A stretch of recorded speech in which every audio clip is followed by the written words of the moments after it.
રાત્રિનો સમય હતો અને ઘરના બધા જ સભ્યો સૂઈ ગયા હતા, પરંતુ રામલાલજીને નીંદર નહોતી આવતી. એના મગજમાં ઉથલ પાથલ ચાલી રહી હતી, તો પછી ઊંઘ કેવી રીતે આવે?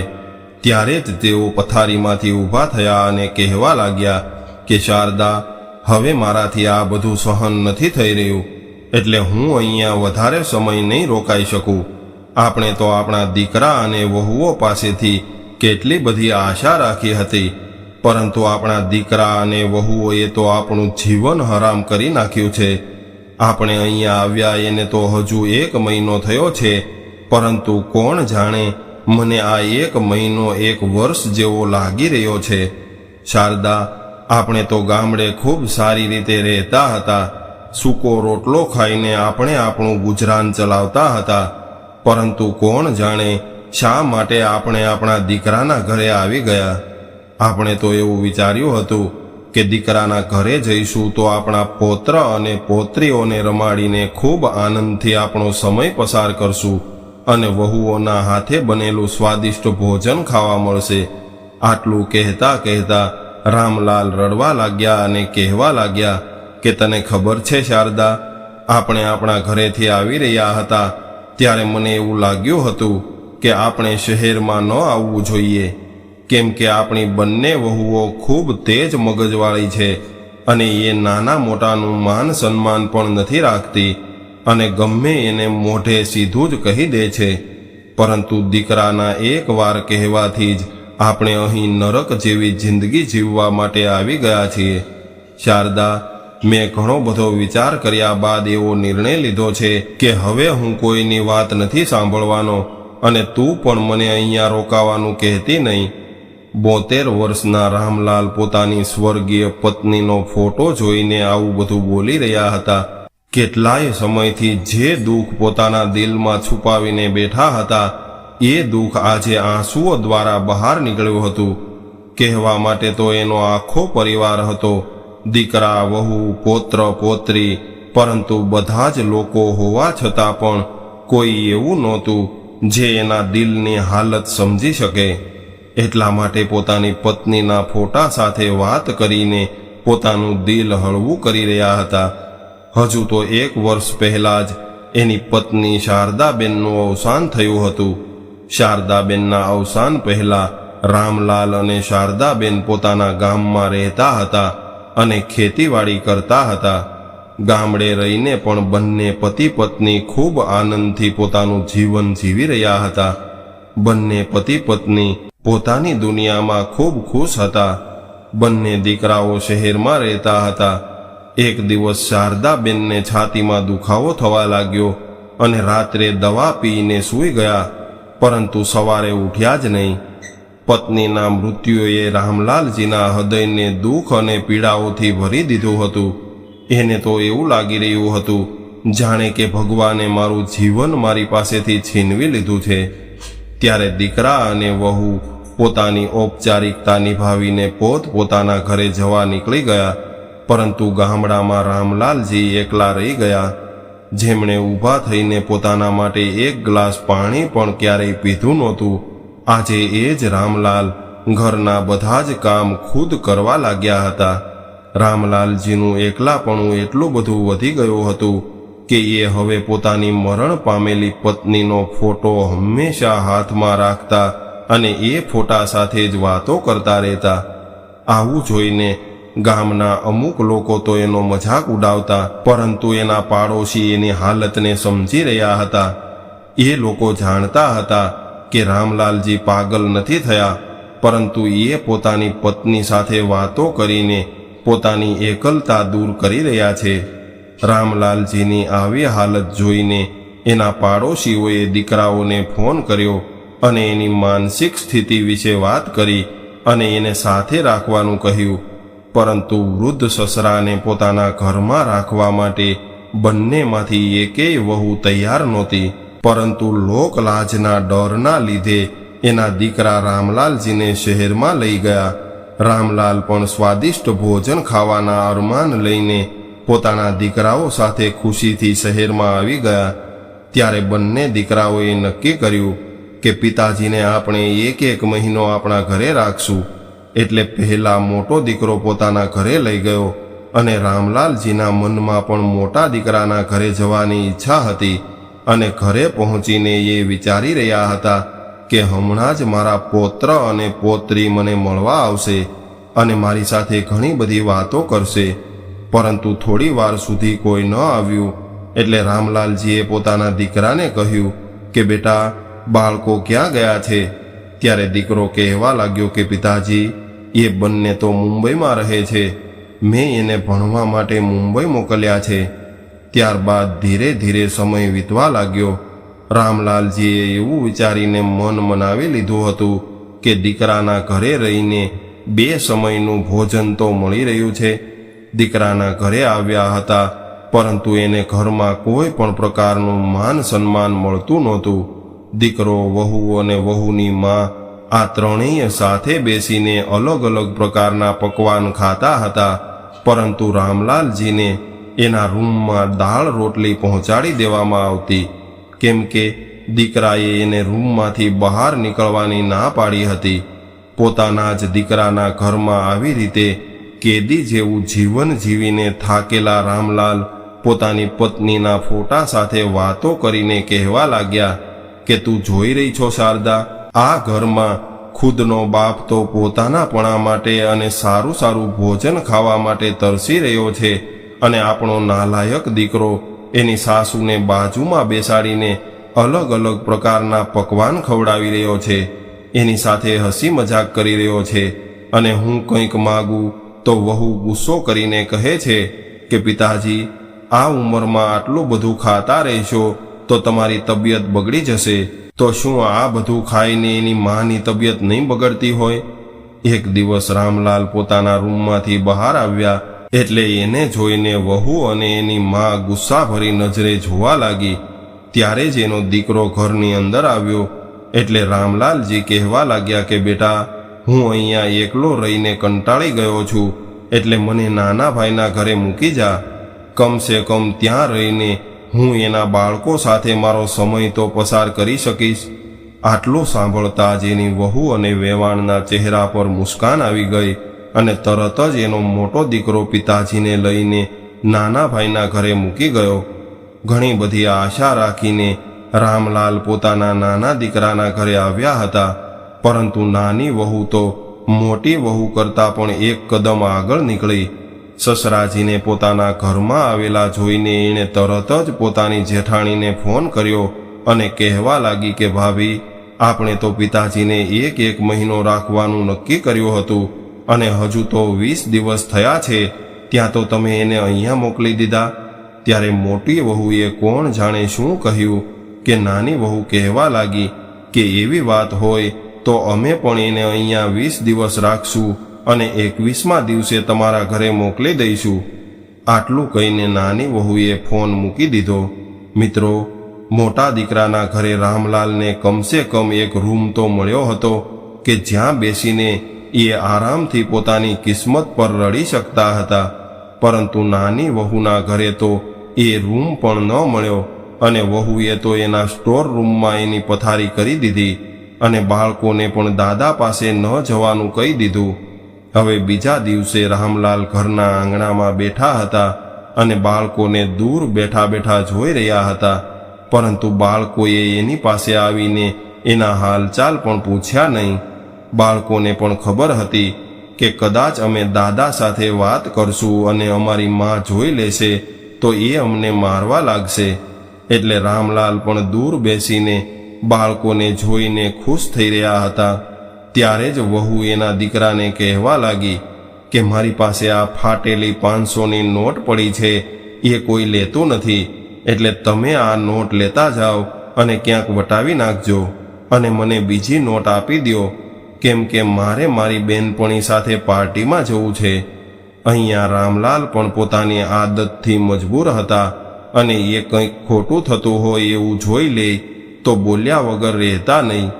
એટલે દીકરાના ગયા બાદ વહુને સમજાવીને કહેવા લાગ્યા કે વહુ, બાળકો ખૂબ તોફાની થઈ ગયા છે, એટલે તારે તારી બેનપણી સાથે ફરવા જવાના બદલે બાળકો પર થોડું ધ્યાન આપવું જોઈએ. કેમ કે આ ઉંમરમાં બાળકોને પોતાની માની ખૂબ જરૂરિયાત હોય છે. આટલું સાંભળીને વહુ ગુસ્સો કરીને કહેવા લાગી કે પિતાજી, તમને શું લાગે છે કે હું મારા બાળકો પર ધ્યાન નથી આપતી અને આખો દિવસ ઘરમાં રહીને તમારી ખાંસીનો અવાજ સાંભળતી રહું? અને આમ પણ અમારા બાળકો ખૂબ સમજદાર છે, એટલે તમારે એની ચિંતા કરવાની કોઈ જરૂર નથી. નાની વહુની આવી વાત સાંભળીને રામલાલજીને એવું લાગ્યું જાણે કે એ એના દીકરાની વહુ નહીં પરંતુ કોઈ જ્વાળામુખી હોય. ત્યારે એ વિચારવા લાગ્યા કે એક સમય એવો હતો જ્યારે મારી સામે અવાજ ઉઠાવવાની કોઈની હિંમત નહોતી, અને આજે આવો સમય આવી ગયો છે કે કાલ સવારની આવેલી વહુ પણ મારી સામે જેમ ફાવે એમ બોલી રહી છે. મારા દીકરાઓ તો એટલા નાલાયક થઈ ગયા છે કે એને પોતાની પત્નીઓની સેવા કરવા સિવાય બીજું કોઈ કામ નથી રહ્યું. એ લોકો માટે તો પોતાના વૃદ્ધ પિતાની કોઈ કિંમત નથી રહી. ત્યારબાદ રામલાલ પોતાના સ્ટોર રૂમમાં કરેલી પથારી પર આવીને સૂઈ ગયા અને પત્નીનો ફોટો હાથમાં લઈને એની સાથે વાતો કરવા લાગ્યા કે શારદા, તું મને વૃદ્ધા અવસ્થામાં આટલું બધું દુઃખ સહન કરવા માટે છોડીને કેમ જતી રહી? આપણે બંને જે સંતાનોને હંમેશા સુખી રહેવાના આશીર્વાદ આપતા હતા, પરંતુ કોણ જાણે આજે મારા મોઢામાંથી બદદુઆ નીકળી રહી છે.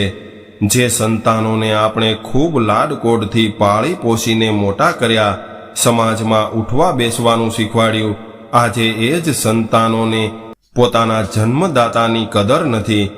બીજા દિવસે રામલાલ સવારે ઉઠ્યા તો એમણે નક્કી કરી લીધું હતું કે હવે હું મારા ઘરે પાછો જતો રહું એ જ યોગ્ય રહેશે. ત્યારબાદ પોતાના બેગમાં કપડાં ભર્યા અને તૈયાર થઈને બહાર આવ્યા. ત્યારે એનો દીકરો અને વહુ હેરાનીથી એની સામે જોવા લાગ્યા, પરંતુ એનો દીકરો કંઈક બોલે એના પહેલા જ રામલાલ કહેવા લાગ્યા કે બેટા, હવે હું અહીંયા રહેવા નથી માંગતો, એટલે તું મને સ્ટેશન સુધી મૂકી જા. આગળ હું ખુદ જતો રહીશ. સસરાજીની આવી વાત સાંભળતા જ નાની વહુના ચહેરા પર ચમક આવી ગઈ અને ખુશીથી ઉછળીને કહેવા લાગી કે હું તો પહેલા જ કહેતી હતી કે પિતાજીને અહીંયા નહીં ફાવે, એને તો ગામડામાં રહેવાનું જ સારું લાગે છે, કેમ કે એ પહેલાથી જ ગામડે રહ્યા છે. ત્યારબાદ પોતાના પતિ સામે જોઈને કહેવા લાગી કે અરે, તમે હજુ સુધી અહીંયા ઊભા છો? પિતાજીએ શું કહ્યું એ તમે સાંભળ્યું નહીં? તમે જલ્દીથી એને સ્ટેશન સુધી મૂકી આવો, ત્યારબાદ તમારે ઓફિસે પણ જવાનું છે. આવું કહીને નાની વહુ પોતાના કામમાં લાગી ગઈ. આ બાજુ પોતાની પત્નીની આજ્ઞાનું પાલન કરીને નાનો દીકરો પિતાજીને સ્ટેશન સુધી મૂકવા આવ્યો.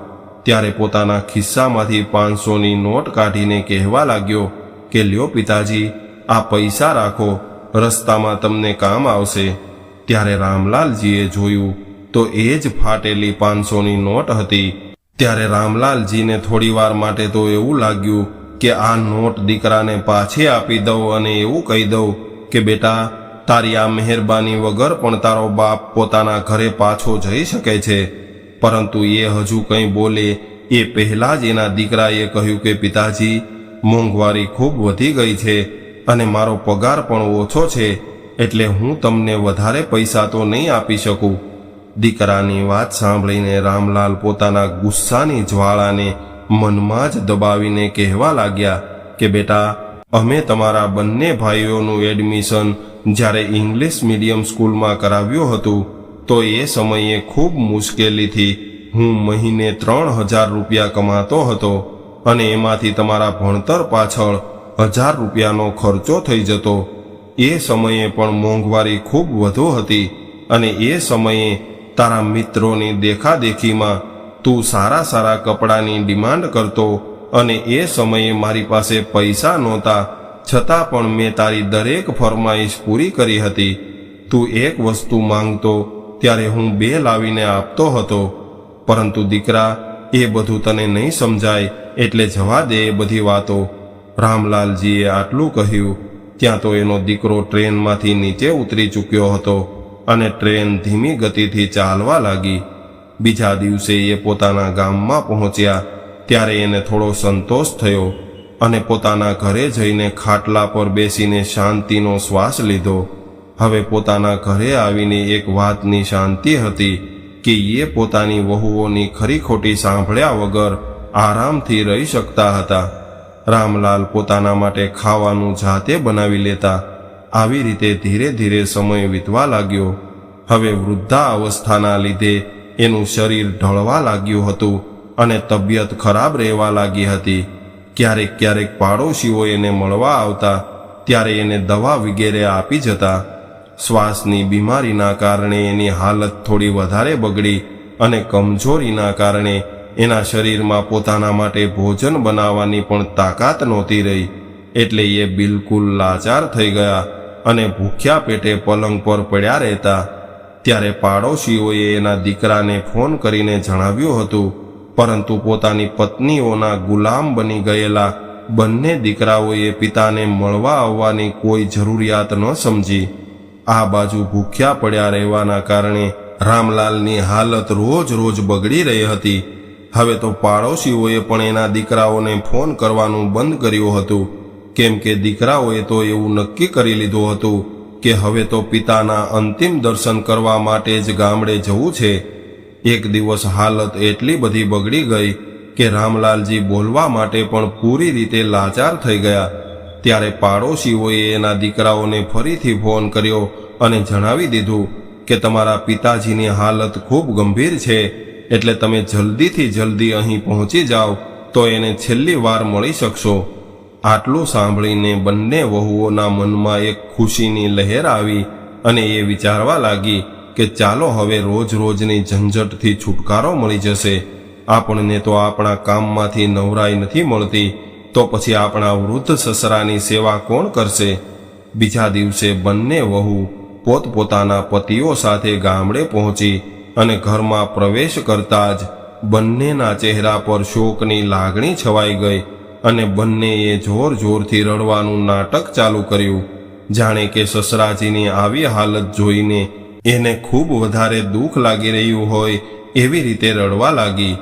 પરંતુ ગામના લોકોને બધી ખબર હતી કે પોતાના વૃદ્ધ સસરાને દેવતા માનવાનો દેખાવ કરી રહેલી બંને વહુઓએ એને 2 સમયનું ભોજન પણ નથી આપ્યું.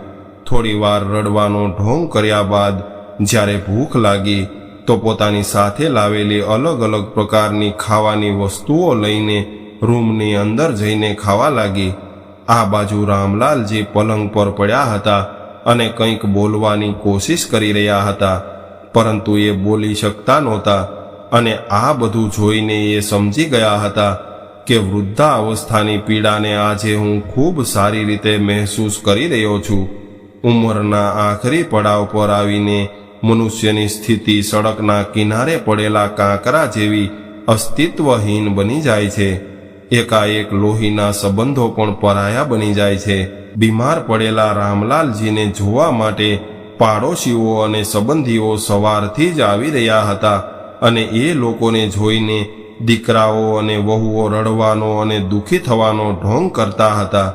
મોટી વહુ પિતાજીના પગ દબાવવાનું નાટક કરવા લાગી અને ગામના લોકો સામે સારા દેખાવા માટે નાની વહુ પણ ગીતાજીનો પાઠ કરવા બેસી ગઈ. પિતાજી માટે કફનનું કપડું અને લાકડાની ચિતા પણ મંગાવી લીધી હતી, પરંતુ રામલાલજી હજુ પણ સૂતા હતા. સાંજ થઈ તો બધા જ લોકો પોતપોતાના ઘરે જતા રહ્યા. બંને દીકરા અને વહુઓ જે અત્યાર સુધી સારા બનવાનું નાટક કરી રહ્યા હતા એ બધા જ લોકોના ગયા બાદ પોતાની અસલિયત પર ઉતરી આવ્યા અને મોટી વહુ કહેવા લાગી કે હું તો વિચારી રહી છું કે આનાથી મુક્તિ મળે તો આપણે આ માલ મિલકતનો ભાગ પાડીને આપણા ઘરે જવા નીકળી જઈએ. ત્યારે જ નાની વહુએ કહ્યું કે ભાભી, હું તો તમને જણાવી દઉં છું કે માજીનો સોનાનો હાર છે એ તો હું રાખીશ. મને એ હાર ખૂબ પસંદ હતો અને હું તો કેટલા સમયથી રાહ જોઈ રહી હતી કે એ હાર પહેરવાનો મને ક્યારે મોકો મળશે, અને આજે આખરે એ ઘડી આવી ગઈ છે.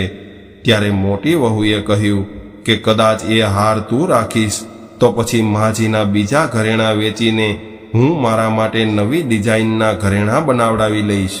મેં તો સોનીની દુકાન પર જઈને ડિઝાઇન પણ પસંદ કરી લીધી છે. વહુઓની આવી વાતો સાંભળીને રામલાલજીના દિલમાં ખૂબ દુઃખ થઈ રહ્યું હતું. એ વિચારી રહ્યા હતા કે હું અત્યારે ચિલ્લાઈને આખા ગામને મારા દીકરા અને વહુઓની અસલિયત જણાવી દઉં, પરંતુ એના શરીરમાં એટલી તાકાત નહોતી રહી કે એ કંઈક બોલી શકે. ત્યારે જ પિતાજી પાસે બેસીને દીકરા અને વહુઓ વિચાર વિમર્શ કરવા લાગ્યા અને મોટો દીકરો કહેવા લાગ્યો કે ભાઈ, ઘણા સમયથી આપણા ઘરમાં કોઈ મોટો સમારોહ નથી થયો, પરંતુ પિતાજીના મૃત્યુ બાદ આપણે ગામના લોકોને દેખાડી દઈશું કે આપણે પણ કોઈથી કમ નથી. પિતાજીના 12માના ભોજનમાં આપણે અલગ અલગ ઘણા બધા પકવાન બનાવશું, એટલે ગામના લોકોને પણ ખબર પડી જાય કે અમે પણ કોઈથી કમ નથી.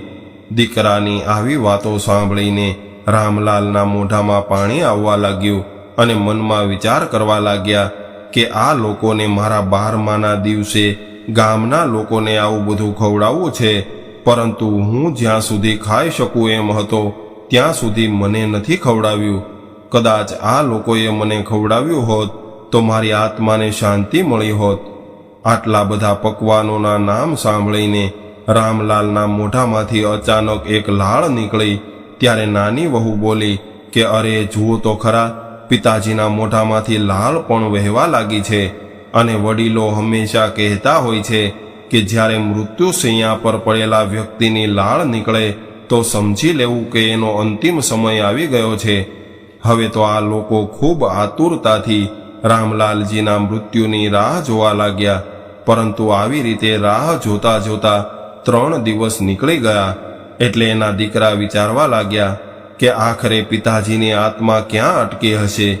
આપણે બધા જ લોકો તો અહીંયા હાજર છીએ, તો પછી પિતાજીને કોને મળવાની ઈચ્છા હશે કે એ એના પ્રાણ ત્યાગવાનું નામ નથી લઈ રહ્યા. ત્યારે જ ગામમાંથી એક વૃદ્ધ વડીલ એના ઘરે આવ્યા. એટલે દીકરાઓ પૂછવા લાગ્યા કે દાદા, અમને તો કંઈ સમજાતું નથી કે અમારા પિતાજીનો જીવ ક્યાં અટક્યો હશે. ત્યારે એ વૃદ્ધ વડીલ કહેવા લાગ્યા કે બેટા, ક્યારેક ક્યારેક કોઈ ઈચ્છા અધૂરી રહી જવાના લીધે માણસનો જીવ નથી નીકળતો. એટલે તમે એક કામ કરો, તમે તમારા પિતાની પસંદની ખાવાની વસ્તુ બનાવડાવો અને એને ખવડાવો. કદાચ એવું બની શકે છે કે એને કંઈક ખાવાની ઈચ્છા અધૂરી રહી ગઈ હોય. એટલે વહુએ ફટાફટ રસોડામાં જઈને પિતાજી માટે દેશી ઘીમાં હલવો બનાવ્યો. અને જ્યારે એ હલવો લઈને બહાર આવી તો હલવાની ખુશ્બુથી રામલાલજી ખૂબ ખુશ થઈ રહ્યા હતા. હવે મોટા દીકરાએ 1 ચમચી હલવો રામલાલજીના મોઢામાં મૂક્યો. એટલે એ ખૂબ ખુશીથી ખાવા લાગ્યા. 1 કટોરો હલવો ખાઈ ગયા, પરંતુ સસરાજીના મૃત્યુની રાહ જોઈ રહેલી વહુના ધૈર્યની સીમા હવે ખતમ થવા લાગી હતી. એટલે નાની વહુ બોલી કે હું તો મારો સામાન પેક કરી રહી છું, હવે અમે લોકો વધારે સમય અહીંયા નહીં રોકાઈ શકીએ. ત્યારે મોટી વહુ પણ ગુસ્સો કરીને કહેવા લાગી કે હા, અમે પણ નવરા નથી કે અમે પિતાજીનો કોઈ ઠેકો નથી લઈ રાખ્યો.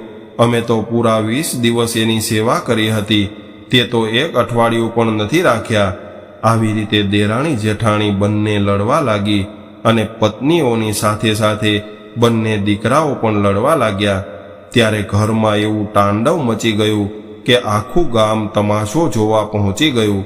અને ગામના અમુક વડીલ વૃદ્ધોએ આવીને સમજાવીને એવું કહ્યું કે અરે નાલાયકો, જરાક શરમ તો કરો. તમારો બાપ મૃત્યુશૈયા પર પડ્યો છે અને તમે લોકો એની સામે આવી રીતે લડાઈ કરી રહ્યા છો. પરંતુ આ લોકોને તો પોતાના બાપની કોઈ પરવા નહોતી. એટલે કોઈ પણ લાજ શરમ વગર પોતાની લડાઈ ચાલુ રાખી. આ બાજુ થોડું ભોજન પેટમાં ગયું એટલે રામલાલજીના શરીરમાં થોડી તાકાત આવવા લાગી અને એનું શરીર હરકત કરવા લાગ્યું અને એણે થોડું બોલવાની કોશિશ કરી. આ જોઈને દીકરાઓ અને વહુના હોશ ઉડી ગયા અને પરેશાન થઈને વિચારવા લાગ્યા કે હવે શું કરવું.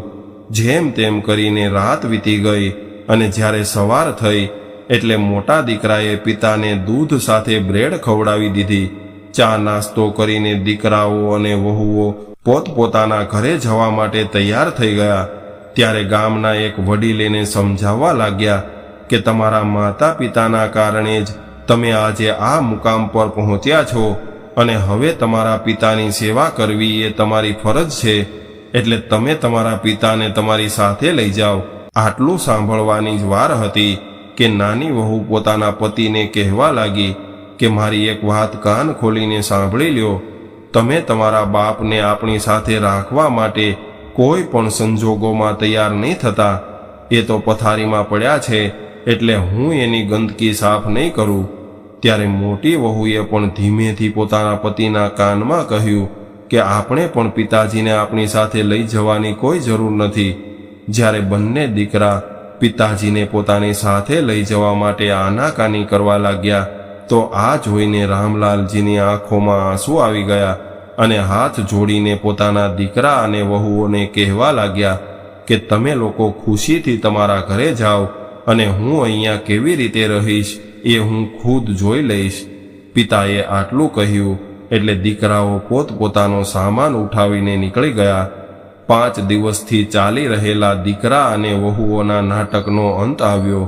હવે 1-2 દિવસ બાદ રામલાલજીની હાલતમાં સુધારો થઈ ગયો અને એ વિચારી રહ્યા હતા કે સંતાનો કદાચ આવા હોય તો સંતાનો ન હોય એ જ સારું છે. અરે મારા દીકરાઓને તો મારાથી છુટકારો મેળવવાની એટલી બધી ઉતાવળ હતી કે મારા જીવતા જીવ ઘરમાં સફેદ કફન અને ચિતા મંગાવીને રાખી દીધી અને એ લોકો તો મારા મરવાની રાહ જોઈ રહ્યા હતા. આ બધું જોઈને તો હું જીવતા જીવ સ્વયંને મરી ગયેલો હોય એવું મહેસૂસ કરી રહ્યો છું. ઘણો બધો વિચાર કર્યા બાદ આજે એણે એક નિર્ણય લઈ લીધો અને ગામના સરપંચને બોલાવ્યા અને પોતાનો નિર્ણય સરપંચને જણાવી દીધો. રામલાલજીની વાત સાંભળીને સરપંચ હેરાન રહી ગયા અને કહેવા લાગ્યા કે રામલાલ, આવો નિર્ણય લેતા પહેલા એકવાર વિચાર કરી લેજો. ત્યારે રામલાલ બોલ્યા કે મેં ખૂબ વિચાર કરીને મારા દિલ પર પથ્થર રાખીને આવો નિર્ણય લીધો છે, કેમ કે મારા સંતાનોએ મને અંદર સુધી તોડીને રાખી દીધો છે, એટલે હવે મારી પાસે બીજો કોઈ રસ્તો નથી રહ્યો.